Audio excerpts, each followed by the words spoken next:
Alright guys, we got the physio ball hamstring curl. So the hoist your chin guys is a zone to zone format. So it's something new that we're trying for this particular day.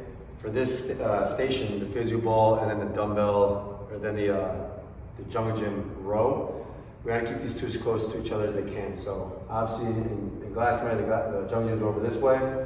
We're gonna try and make this, the physio balls, we're gonna try and keep them as close to the jungle gyms as we can, but there's still enough space. But remember that when the buzzer sounds, guys, there is no rest. So we're trying to take out that transition time for them walking all the way over here to this area versus just right over here, okay? So keep these close. We're gonna grab onto the physio ball, all right? We're gonna lean back, put our heels on top. If we can, guys, we wanna just get people to try and get their knees above their hips. That's gonna let them know this is the best starting position. So lay it down, guys, get on the floor, get your knees right above your hips, tuck your hips up towards the ceiling, and then heels to the wall in front of you, and then heels to your hips. And you're gonna continue we're doing 60-second sets and 30-second sets.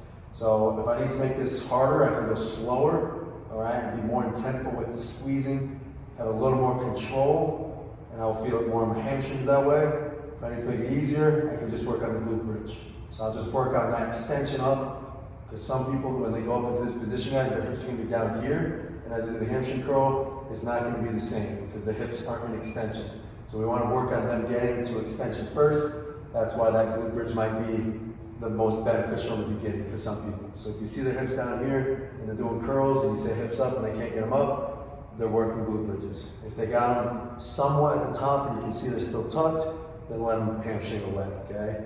Again, this is one of the hardest hamstring exercises out there, so you can let the clients know that as well, that, you know, we did the jungle gyms this previous phase, that's also one of the hardest ones. This is right up there with that. So we all know how they were reacting on that. So with this, we just don't want people to start feeling it in their low back, in their feet, in their calves. So, you know, regress or progress them as needed.